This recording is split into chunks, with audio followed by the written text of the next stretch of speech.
Le point de l'actu et le best-of sont les principaux axes de ce rendez-vous d'information qui met en évidence les initiatives visant l'émergence du continent africain. Bienvenue à tous dans l'Afrique en mouvement. On démarre dans quelques instants.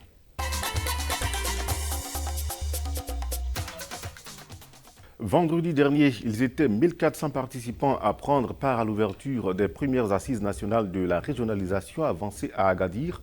Débat, échange, regard croisé sur l'un des chantiers stratégiques du Maroc. Dans un message adressé aux participants, le roi Mohamed VI a appelé à ce que ces assises nationales soient l'occasion d'engager une réflexion approfondie, une étude constructive et un dialogue sérieux pour dresser un bilan rigoureux de la mise en œuvre du chantier de la régionalisation avancée. Retour sur les moments forts de cette première journée avec Sanaï Yassari.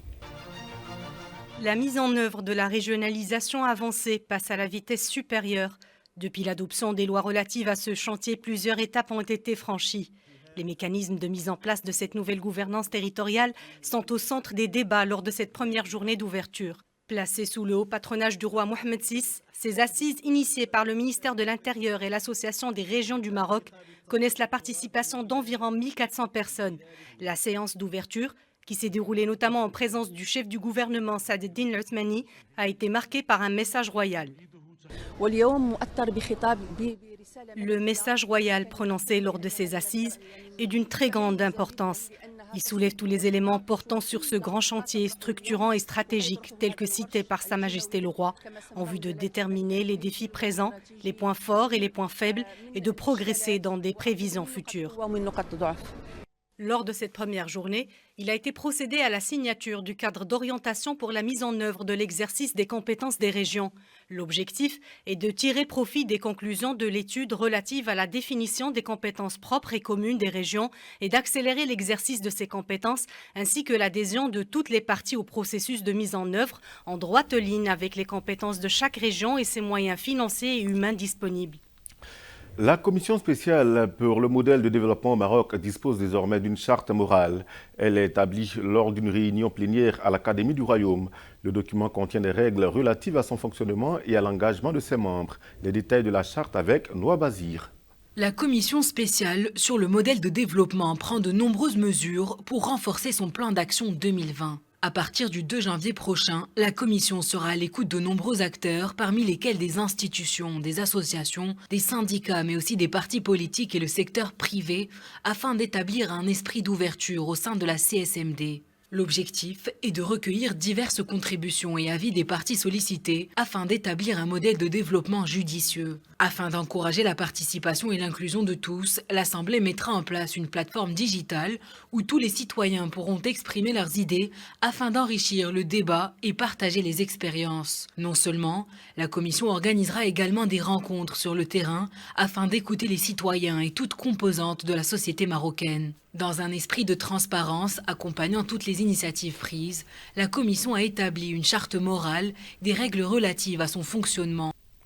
Direction Rabat, où s'est tenue la 8e édition du sommet des étudiants de la jeunesse d'Afrique. Un événement phare sur 4 jours qui a réuni pas moins de 1000 participants. À l'ouverture de ce sommet, de nombreux chefs de la diplomatie africaine ont souligné l'importance de la jeunesse africaine pour l'émergence d'une Afrique capable de relever les défis du développement.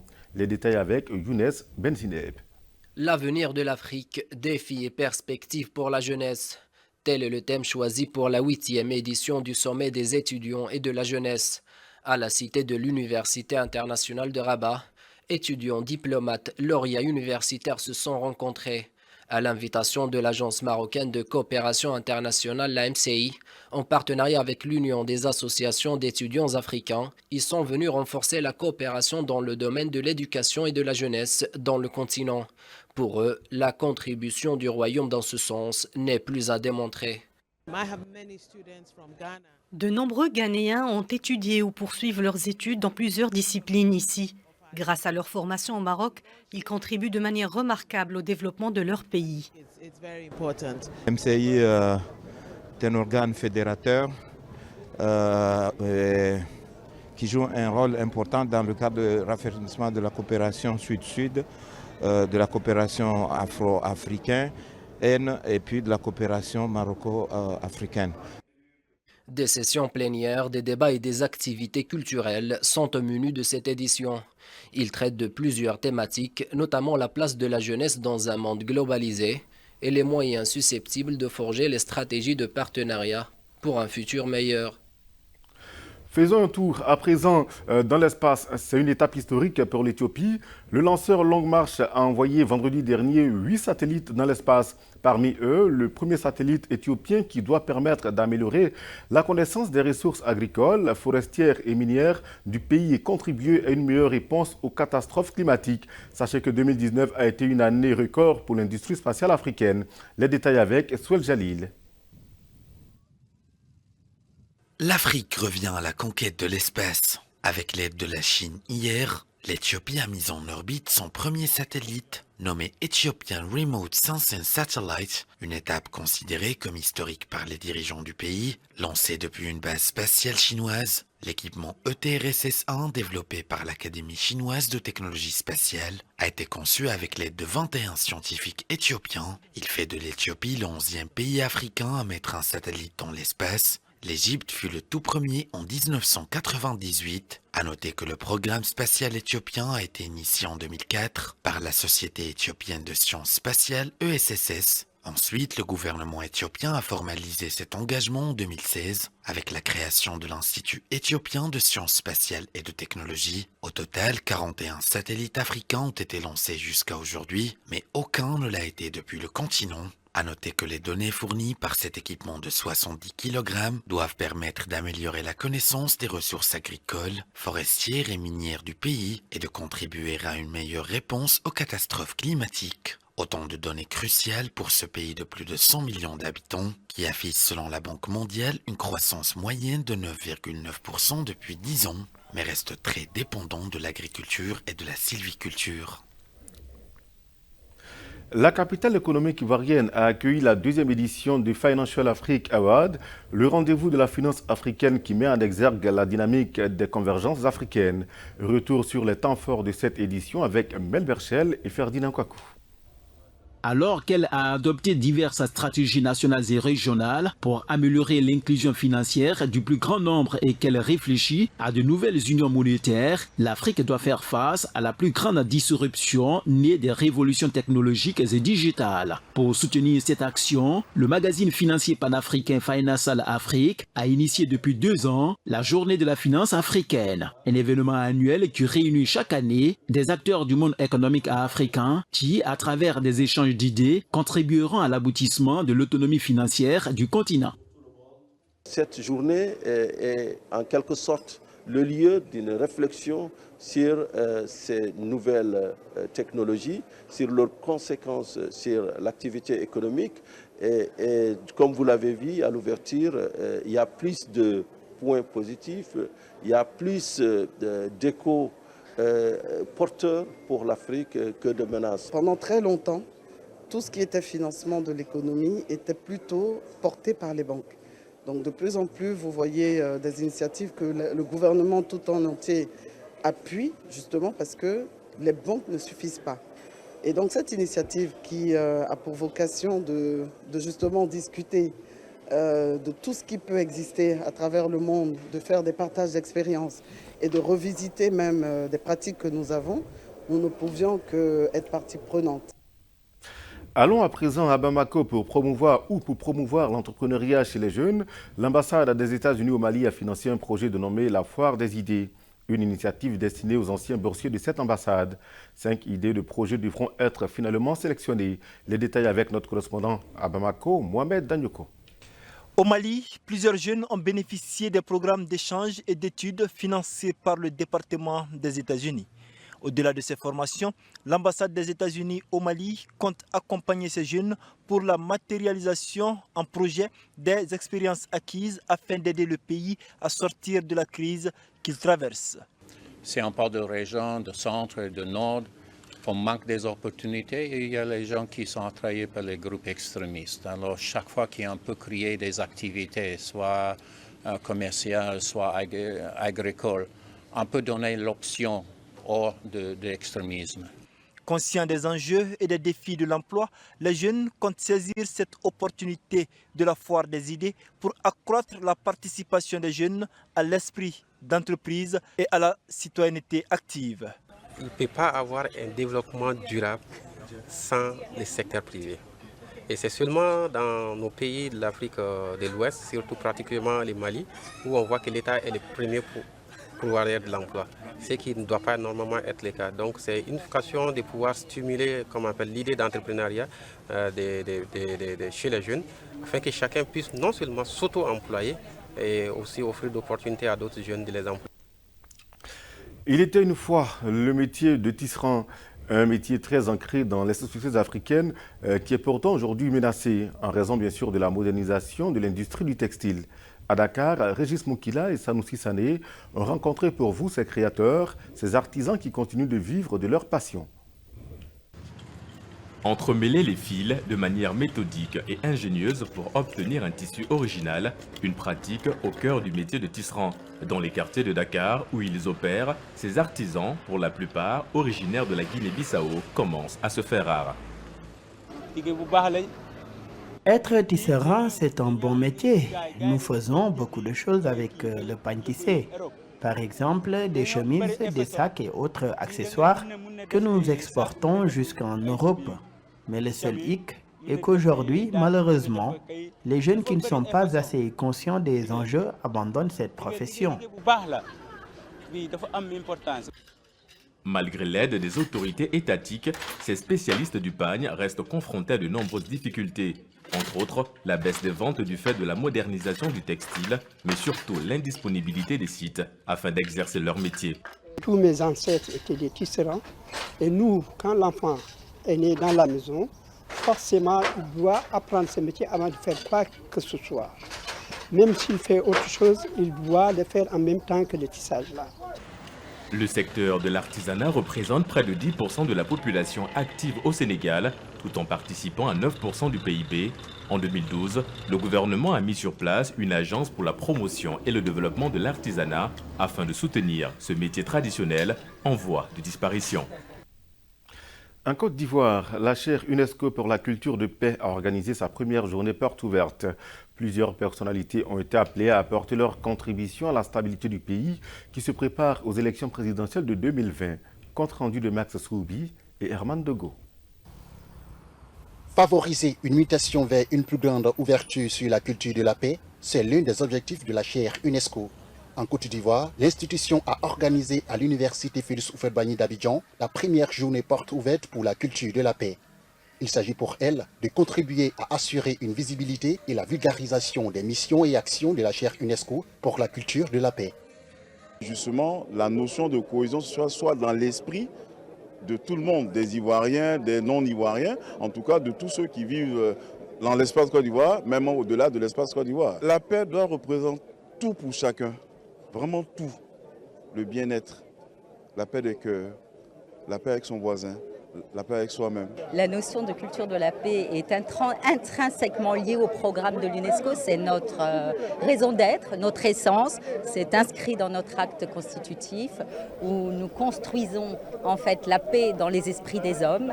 Donc c'est notre mission au sein du système des Nations Unies. Au Sénégal, c'était l'effervescence dans les marchés depuis quelques jours avant la fête de Noël, entre cadeaux pour enfants et bûches commandées. Reportage de Jean-Paul Ondour et Christian Roland Camoni. Ici à Dieuppeul, quartier populaire dans le centre-sud de la capitale sénégalaise, voilà 8 années que Faustine concocte des bûches de Noël à 10 000 francs CFA la pièce. Actuellement là, je suis à 125. Il y a des gens qui continuent à appeler, mais d'ici quelques temps, on va arrêter quand même. C'est au compte-gouttes que les clients viennent chercher leurs commandes. Au Sénégal, nous sommes tous unis. Chrétiens comme nous musulmans, célébrons ensemble les fêtes. Les fêtes de Noël sont intensément vécues par les enfants et les adultes. Comme toujours, nul n'échappe à la magie de Noël. Et l'on parle mode à présent avec la 21e édition de Komsador qui s'est tenue en Tunisie. Une manifestation nationale dédiée aux artisans, créateurs de l'habit traditionnel féminin et masculin. Les créations arabo-africaines sont à l'honneur. C'est un reportage à signer Najwa Bécha. Un défilé haut en couleurs pour célébrer les habits traditionnels du Maghreb. Le Maroc est l'invité d'honneur de cette 21e édition de Komsador organisée à Tunis. Une participation exceptionnelle qui a permis de mettre en valeur des créations modernes inspirées d'un patrimoine traditionnel commun au pays du Maghreb. Je suis créatrice de bijoux également. Je suis venue spécialement du Maroc pour représenter les bijoux traditionnels marocains. J'ai repris tous les bijoux anciens et certains bijoux sont encore revisités. Entre tradition et innovation, la 21e édition de la Komsador a mis sous les feux des projecteurs les meilleures créations dans deux catégories, à savoir le costume quotidien et le costume cérémonial pour hommes et femmes. Le défilé de la soirée finale a réuni 32 créateurs et stylistes, des talents qui ont su marier authenticité et modernité.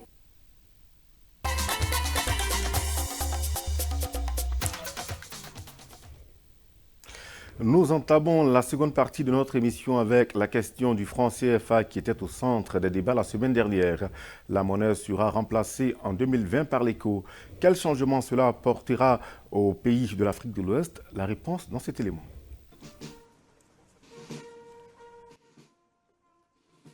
C'est une page qui se tourne. Bientôt, on ne devrait plus parler du franc CFA. Emmanuel Macron et son homologue ivoirien Alassane Ouattara ont annoncé ce samedi à Abidjan une réforme historique de cette monnaie. Et je suis très heureux aujourd'hui d'être à ses côtés pour ensemble annoncer cette réforme historique majeure. Cette réforme vise à franchir ensemble une nouvelle étape. Vous en avez rappelé les piliers à l'instant, cher Alassane. À l'horizon 2020, le franc CFA changera de nom pour s'appeler ECO. À part ce changement de dénomination, rien de véritablement révolutionnaire à part le fait que la BCEAO, la Banque centrale des États de l'Afrique de l'Ouest, deviendrait d'après les termes de la réforme une banque libre. Elle pourra ainsi placer ses avoirs dans les actifs de son choix. Mais pour certains économistes africains, avec le maintien de la parité fixe avec l'euro, rien ne change vraiment. Cette monnaie, pour aller très vite, nous sommes en régime de change fixe. Ça veut dire que chaque jour que Dieu fait, quels que soient les soubresauts que l'économie traverse, le taux de change est fixe. 1 euro égale à 657,957 soif. Or, ce premier principe, il nous crée problème. Il nous crée problème. Pourquoi? Parce qu'aujourd'hui, nous ne profitons pas effectivement de la flexibilité effectivement de l'économie mondiale. C'est comme si effectivement nous devons forcément commercer qu'avec un seul pays, la France, et de façon subsidiaire les pays européens. Deux points de la réforme semblent dessiner les contours de la nouvelle monnaie.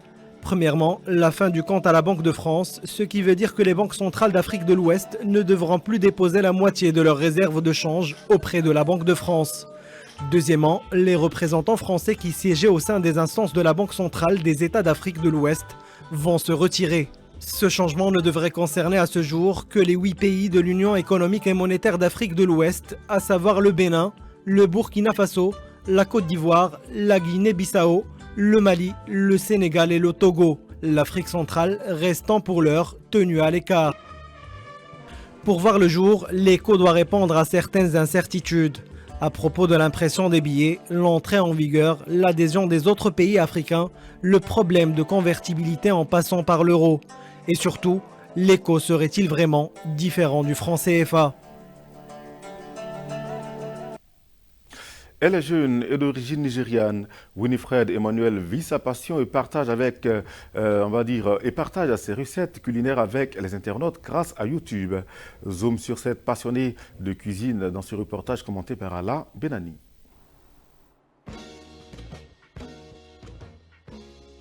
Des cubes de bouillon, des épices, une feuille de laurier, de l'huile et du concentré de tomate.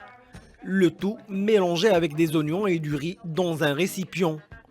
Winifred Emmanuel est en train de préparer l'une de ses spécialités favorites, du riz wolof, un plat populaire de l'Afrique de l'Ouest. Dans la cuisine, cette jeune youtubeuse nigériane est dans son élément. Avant de devenir célèbre, elle partageait les photos de ce qu'elle préparait avec ses amis proches. Mais ces recettes ont rapidement fait fureur et ont intéressé un public plus large.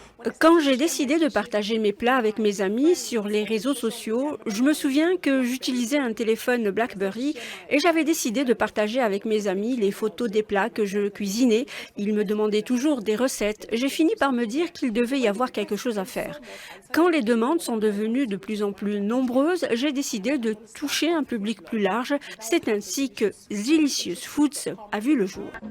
Winifred lance sa chaîne YouTube en 2017 à Lagos. Ce qui était son passe-temps est rapidement devenu son principal business, chose qui l'a poussé à quitter son emploi en tant qu'analyste fiscal. Sa cuisine lui sert de bureau, de studio, mais aussi d'un lieu où elle tisse des liens avec des gourmands et passionnés de cuisine des quatre coins du globe. Ici, elle filme le contenu qu'elle publiera sur ses différentes plateformes de réseaux sociaux. Son objectif principal, redorer l'image des plats traditionnels nigérians et encourager les étrangers à découvrir et essayer ses recettes. Chaque fois que vous entendez un étranger parler de plats nigérians, tout ce que vous entendez est « Ah, ça n'a pas l'air bien » et puis les gens qui présentaient nos plats traditionnels à l'époque ne le faisaient pas très bien. Et donc, vous comprenez pourquoi quelqu'un qui n'est pas nigérian aura quelque chose de négatif à dire sur les beaux plats que nous concoctons ici. Nous nous sommes donc fait un devoir de dépeindre les plats nigérians sous un beau jour et de faire savoir aux gens que nous avons de beaux plats ici et tout le monde doit les connaître. Winifred a pu rassembler autour de sa chaîne culinaire plus de 180 000 abonnés. La youtubeuse de 28 ans engage aussi des conversations et des conseils sur l'univers de la cuisine et la gastronomie. Alors les amis, voici à quoi devrait ressembler le Naija Jollof Rice. Vous voyez à quel point il est très rouge. S'il n'est pas rouge, ce n'est pas du jollof, donc il a l'air bien. Voyons comment est son goût, même si je sais déjà à quoi il ressemble parce que ma recette est parfaite. Dans un pays peuplé de plus de 200 millions de personnes avec des centaines de groupes ethniques, Winifred ne sera jamais à court de recettes à explorer. Chaque matin, la jeune Nigériane se dirige vers le marché du centre-ville et choisit soigneusement les ingrédients de son prochain plat. Elle doit aussi maîtriser les étapes de ses tutoriels bien avant de passer en ligne, car non seulement elle a du pain sur la planche, mais elle ne compte pas non plus raconter de salade à ses followers. Faisons un tour au Soudan pour refermer les portes de cette émission. Nous vous proposons un reportage sur l'histoire des pyramides de ce pays, des pyramides moins connues que celles de l'Égypte. Le récit est signé Ala Benani. De loin, elles ressemblent aux pyramides de Gizeh. Mais en se rapprochant, on se rend compte qu'elles sont plus petites. Nous sommes au Soudan, sur le site touristique de Méroé, un chef-d'œuvre architectural antique, héritage du royaume couchite et de l'ère nubienne. Ces pyramides ont été bâties après celles plus connues de l'Égypte voisine. Elles se trouvent sur la rive est du Nil et remontent à plus de 2000 ans.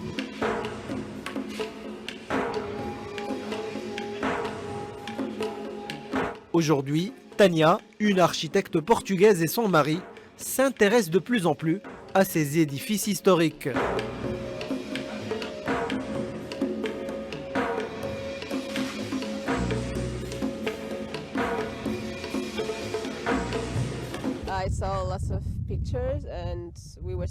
J'ai vu beaucoup de photos et comme nous dormons à proximité, nous pouvons profiter de ce fabuleux paysage le soir et le matin.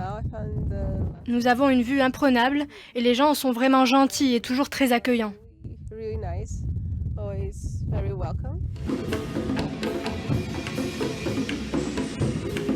Depuis quelques mois, la destination Méroé commence à s'animer. Et après être longtemps restés dans l'ombre de leurs voisines égyptiennes, les pyramides soudanaises attirent de plus en plus de curieux. Pour promouvoir ce trésor architectural antique, une équipe de l'Agence nationale du tourisme y tourne un film.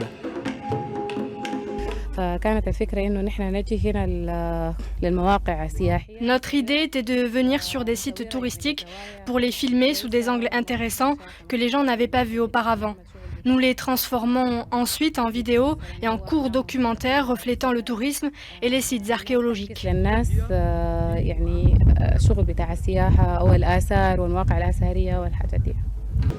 À peine 700 000 touristes ont visité les pyramides soudanaises en 2018, contre 10 millions pour leurs voisines égyptiennes, pourtant moins nombreuses. Mais le gouvernement d'Abdellah Hamdouk se dit déterminé à franchir la barre du million de visiteurs en 2021. C'est ici que prend fin l'Afrique en mouvement. Merci de l'avoir suivi et continuez surtout de faire confiance à Medi 1 TV Afrique. À très bientôt.